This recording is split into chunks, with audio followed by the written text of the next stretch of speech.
Yo guys, welcome back to the channel. It's your boy Santi. If you're ready here, kindly smash the like button. If you're new, kindly subscribe to the channel and support your boy as I push my way to 10,000 subscribers. In today's video, we're going to discuss the talking point from Manchester United nil, Arsenal 1. We got away with that one. We absolutely got away with that performance. It was a very, very poor performance for me. And a lot of people were so confident ahead of the game. You know, we're going to batter them, revenge for A2, this and that. And I was being like, okay, I'm confident we're going to get a result from this game. But at the other hand, I'm being cautious because a big game is a big game. Manchester United would always be Manchester United. I can't even remember the last time we won at Old Trafford.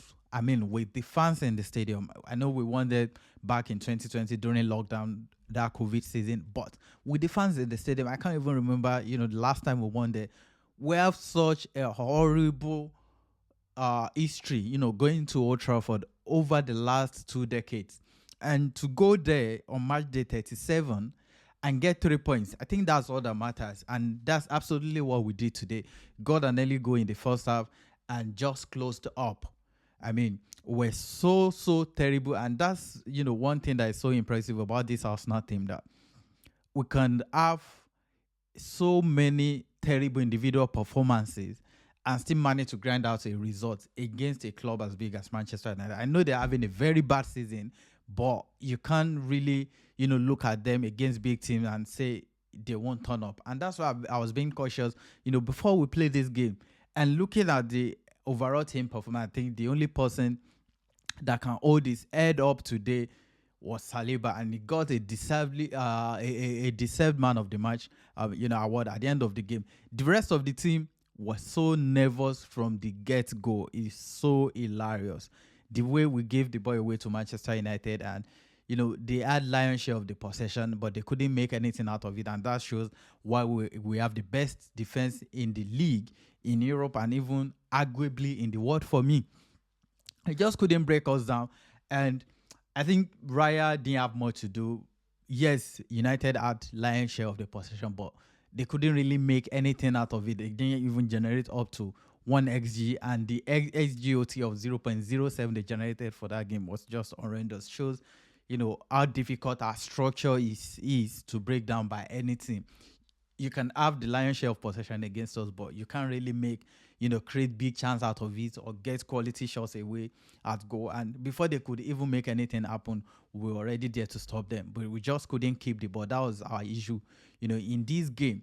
And that's where you expect someone like Partey, to come in, give us control and security, on the ball. But it was an off day for him today, which is absolutely okay for me. I mean, it's okay for him to have an off day. It happens to even the best of players in football history. So he had an off day today, and it was so obvious what happens to our midfield when this guy is not at his best. And that's what happened today. Odegaard was off it. Declan Rice as well was off it today, even though he had a couple of attempts at their goal. But overall, for his standard, it was really off it today. Bukayo Saka struggled.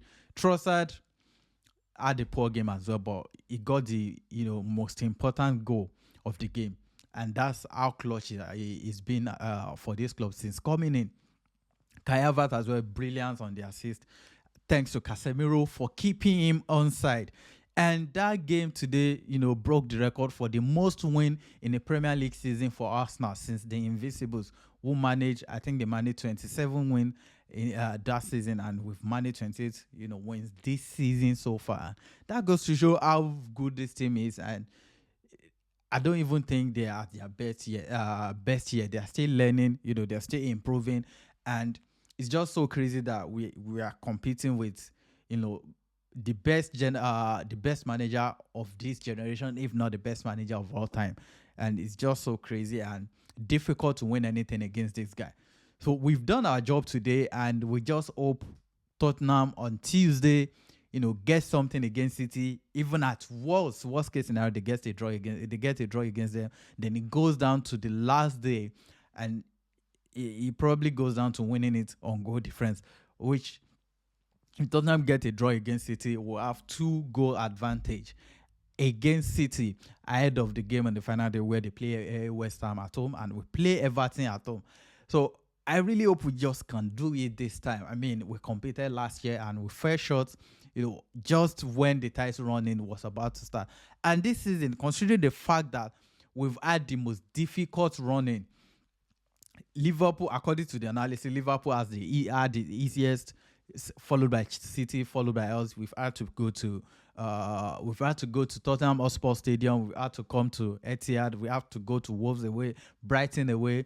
Aston Villa at home, which was the only game we've lost so far this second half of the season, and Chelsea at home.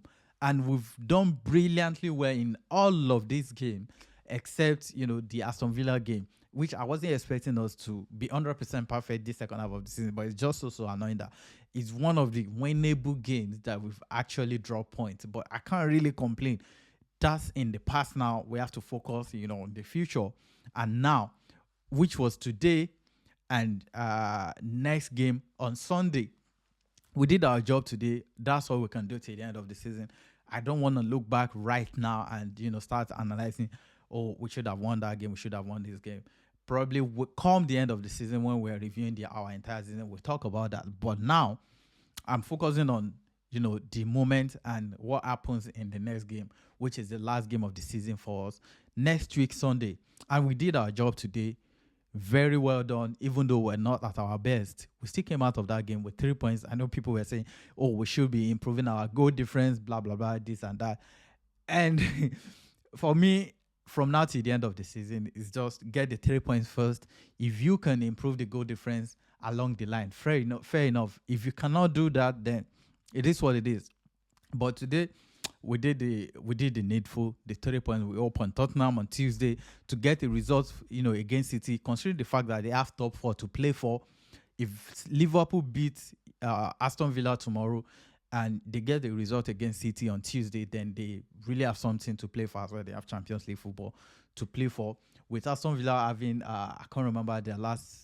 They have Crystal Palace as last game of the season. And Crystal Palace has been really, really good. They can get something against Aston Villa. So Tottenham still have something to play for, going to the last day of the season. So even if their fans don't want to support their team, winning against City on Tuesday and handing Arsenal the title, I believe the administration, the coach, the players would keep it professional and get a result and play for Champions League places ahead of next season, which would do their project a massive advantage, going into next season. But at the end of the day, we've done our bit today, and shout out to Saliba, massive big up to him. Man of the man performance at Anfield this season, man of the man performance at Etihad, and now another man of the man performance at Old Trafford. Just how massive is this guy? The fact that they left him out of nomination for player of the season is just so laughable. I mean, but then his PR, will speak for itself when the time is right. But for now, he just keeps doing his job, and he's one of the best defender I've ever seen personally play for this club. It's just so good. And Arteta as well. The way he's picked this club up from trenches and brought us this far, I mean, you can't overlook that. You genuinely cannot overlook that. He picked us up from heading, downward spiral towards mid-table. And we competed last season. A lot of people said, oh, it was a one-off. They won't be able to do it again, this and that. And now we're back this season again, even better than last season, because at this stage of last season, we already fell off. But now we're taking it to the last day of the season against this City side. Even though Liverpool have been competing with them over the years, have been, lecturing us about how to compete with City over the last 2 years.